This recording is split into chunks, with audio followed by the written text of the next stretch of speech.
अस्सलाम वालेकुम नाज़रीन, मेरा नाम डॉक्टर शमाइला हनीफ़ है और मैं बतौर professor obstetric gynaecology Fatima memorial hospital Lahore में काम कर रही हूँ। आज की जो टॉपिक है वो प्री टर्म बर्थ के बारे में है।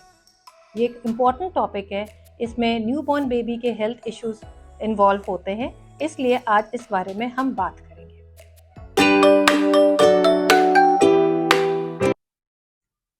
एक नॉर्मल ह्यूमन प्रेगनेंसी 40 वीक्स की होती है और डिलीवरी 37 से लेके 42 वीक्स तक होती है, जिसको हम टर्म कहते हैं। अगर किसी की डिलीवरी 37 वीक से पहले हो तो उसको हम प्री टर्म बर्थ कहते हैं। प्री टर्म बर्थ के डिफरेंट रीजंस हैं। नंबर 1, प्री टर्म लेबर, यानी 37 वीक से पहले लेबर पेन्स शुरू हो जाना, जिसकी वजह से डिलीवरी हो जाती है। Preterm prelabour rupture of membranes, 37 week से पहले वाटर बैग लीक कर जाना, यानी पानी की थैली फट जाना और इसके बाद डिलीवरी हो जाती है।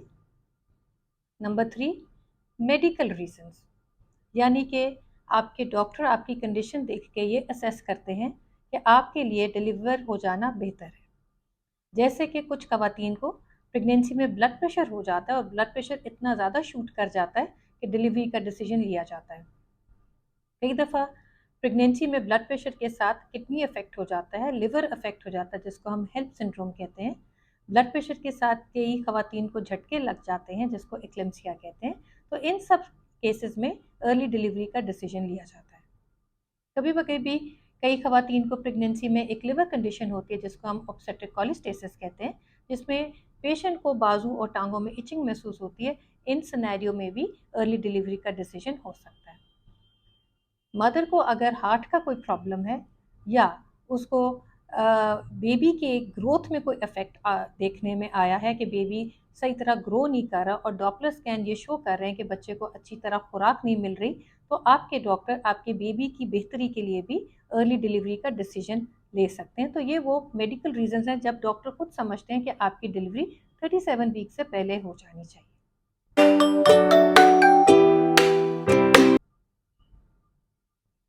प्री टर्म लेबर और pre term prelabour rupture of membranes की रिस्क फैक्टर्स क्या है? इन दोनों के मुख्तलिफ रिस्क फैक्टर्स हैं। ये देखने में आया है कि अगर किसी खातून को प्रेगनेंसी में इन्फेक्शन रहे, वजाइनल इन्फेक्शन, ये डिस्चार्ज के तौर पे शो होता है, जिसके अंदर स्मेल या इचिंग होती है और ये इन्फेक्शन सर्विक्स और यूट्रस में जा सकता है, जिसकी वजह से उसको प्री टर्म लेबर भी हो सकती है या कईयों को pre term prelabour rupture of membranes भी हो सकती है। कई खवातीन को अगर यूरिन की बार बार इन्फेक्शन हो रही है प्रेगनेंसी में, उनके भी chances of having pre term labour बढ़ जाते हैं। अगर किसी वजह से यूट्रस मसल इतना ज़्यादा खिंच रहा है, जैसे कि अगर यूट्रस में फाइब्रॉइड्स हैं या ट्विन या ट्रिपलेट प्रेगनेंसीज हैं या बच्चे के साथ पानी की मिकदार बहुत ज़्यादा है, जिसको हम पॉलीहाइड्राम्स कहते हैं, तो इन केसेस में भी अर्ली लेबर के चांसेस ज़्यादा होते हैं। यूट्रस की बनावट में कोई प्रॉब्लम है, यानी कि उसका सेप्टम है या कि बायकॉर्नेट यूट्रस है, इन कंडीशन में भी अर्ली डिलीवरी कई केसेस में हो सकती है। कई खवातीन के सर्विक्स में प्रॉब्लम होता है। सर्विक्स यूट्रस का वो पार्ट है जिसको आम जबान में बच्चेदानी का मुंह कहते हैं। कई दफ़ा कुछ खवातीन का कंजेनिटली कमज़ोर सर्विक्स होता है, लिहाजा जिस तरह प्रेगनेंसी एडवांस होती रहती है तो वो सर्विक्स जो है वो इतना ज़्यादा प्रेगनेंसी का वज़न नहीं सहार सकते और एकदम डायलेट कर जाता है, जिससे डिलीवरी हो जाती है। कभी कभी कुछ खवातीन को प्रीवियस प्रेगनेंसी में सर्विक्स में टियर आ जाता है, जिसकी वजह से भी सर्विक्स कमज़ोर हो जाता है। अगर कभी किसी की सर्विक्स में सर्जरी हुई है या कोई कोन बायोप्सी हुई है, उन खवातीन में भी ऐसा हो सकता है, तो इस चीज़ को हम सर्वाइकल वीकनेस कहते हैं। साथ में ये रिस्क फैक्टर्स भी देखने में आए हैं कि अगर कोई खातून प्रेगनेंसी में स्मोकिंग करती हैं, अल्कोहल यूज़ करती हैं या रिक्रिएशनल ड्रग्स यूज़ करते हैं, उनके भी चांस प्री टर्म लेबर के ज़्यादा है। कई पेशेंट्स के अगर previous history of pre term labour है तो उनका दोबारा प्री टर्म डिलीवरी होने का चांस बहुत ज़्यादा है, जो ऑलमोस्ट 30% है। अगर प्रेग्नेंट खातून का वज़न बहुत कम है या वो बहुत ज़्यादा ओबीस हैं या वो अनीमिक है, उनकी खून की कमी है और वो प्रेगनेंसी में अच्छी डाइट या एक्सरसाइज नहीं करती रहीं, तो उनका भी थोड़ा चांस रह सकता है कि उनकी अर्ली डिलीवरी हो जाए।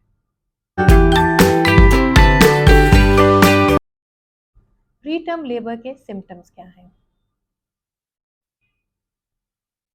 खवातीन को वक्फे वक्फे तक पेट टाइटनेस की फीलिंग होती है। तो अगर ये टाइटनेस बिल्कुल पत्थर की तरह सख्त हो जाए और ये उनको लगे कि हर 15-20 मिनट तक रेगुलर इंटरवल पे टाइट हो रहा है, तो ये प्रीटर्म लेबर का एक सिम्टम है। कईयों को सिर्फ बैकएक होती है और बैक से सिर्फ लोअर एब्डोमिनल प्रेशर ही होता है। कईयों को सिर्फ वजाइनल प्रेशर के तौर पे जाहिर होता है। साथ में कईयों को डिस्चार्ज हो सकता है, जो कि म्यूकस प्लग कईयों का निकल जाता है, या कईयों का बहुत पतला पानी, जैसे हम कहते हैं लीकिंग हो गई या पानी की थैली फट गई, तो एकदम सारे कपड़े भीग जाते हैं।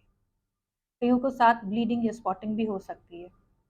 कभी कभी ये भी देखने में आया है कि कईयों को पीरियड लाइक क्रैम्प्स भी हो जाते हैं, और कभी कईयों को गैस के तौर पे भी एब्डोमेन टाइट फील होता है और वो समझते हैं कि उनको गैस की पेन है।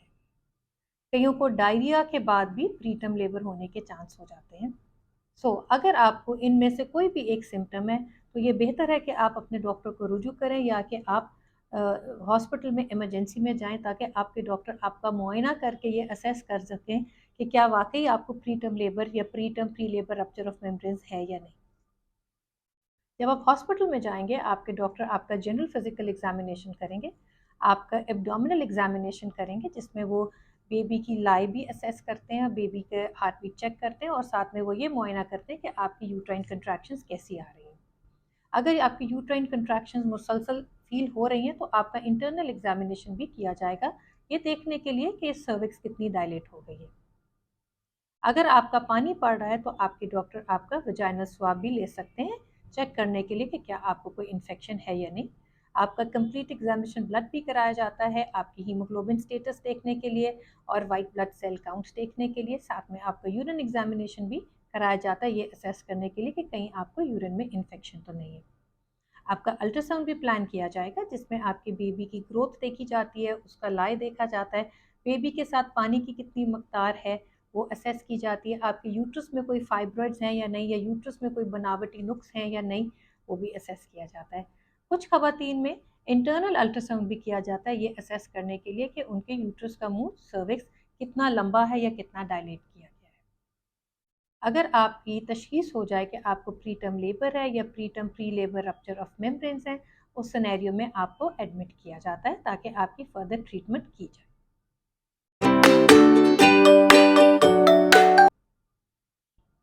प्री टर्म डिलीवरी से बच्चों को क्या प्रॉब्लम हो सकती है?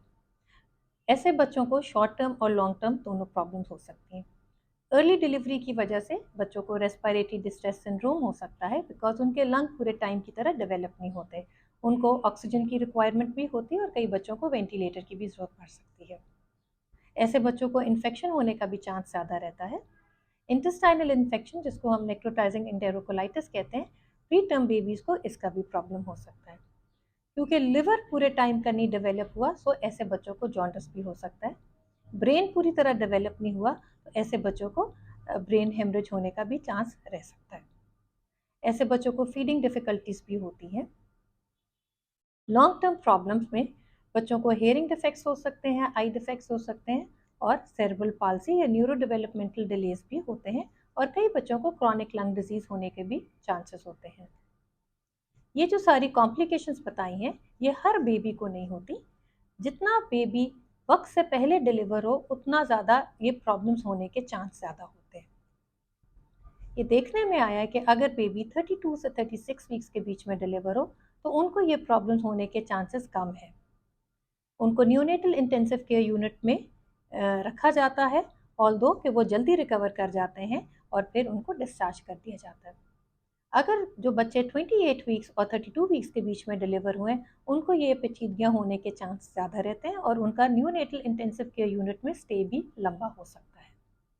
और अगर कोई बच्चे 28 हफ्ते से पहले डिलीवर हुए हैं, तो उनको ये कॉम्प्लिकेशंस होने के चांस बहुत ज़्यादा बढ़ जाते हैं, जिसके लिए उनको काफ़ी दिनों के लिए या वीक्स के लिए न्यूनेटल इंटेंसिव केयर यूनिट में रहना पड़ सकता है। और कभी कभी इन कॉम्प्लिकेशंस की वजह से बेबी की लाइफ भी थ्रेटन होती है, और कई बच्चों की अर्ली डिलीवरी की वजह से डेथ भी हो सकती है। प्री टर्म लेबर की मैनेजमेंट क्या है? ये डिपेंड करता है मुख्तलिफ फैक्टर्स में, यानी कि आपकी ड्यूरेशन ऑफ प्रेगनेंसी क्या है, आपकी बेबी की हेल्थ कंडीशन क्या है, और क्या आपके जिस हॉस्पिटल में आप हैं उधर क्या न्यूनेटल इंटेंसिव केयर यूनिट की फैसिलिटीज़ हैं या नहीं।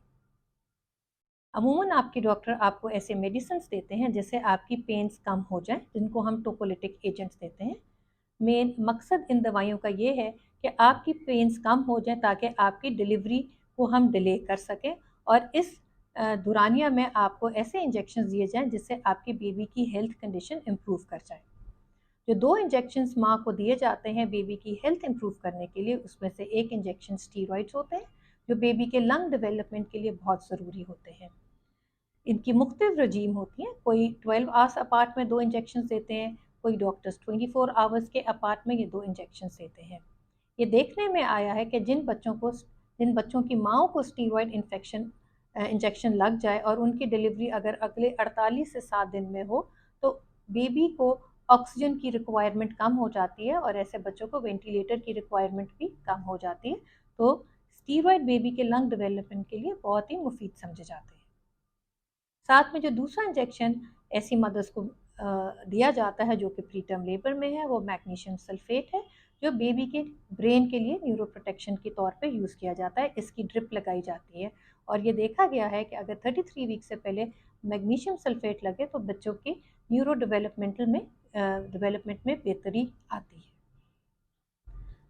थर्ड इम्पॉर्टेंट पॉइंट, आपको टोकोलिटिक एजेंट्स इसलिए भी लगाए जाते हैं ताकि आपको ऐसी अस्पताल में शिफ्ट किया जाए जहां न्यूनेटल इंटेंसिव केयर यूनिट की फैसिलिटीज़ मौजूद हों।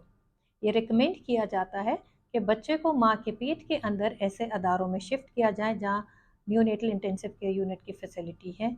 इस चीज़ को डिस्करेज किया जाता है कि आप किसी ऐसे हॉस्पिटल में डिलीवर हों जहां ये फैसिलिटीज़ नहीं है और डिलीवरी के बाद आपके बेबी को रेफ़र किया जाए न्यूनेटल आईसीयू के लिए, बिकॉज उस वक्त टाइम बहुत इंपॉर्टेंट फैक्टर है।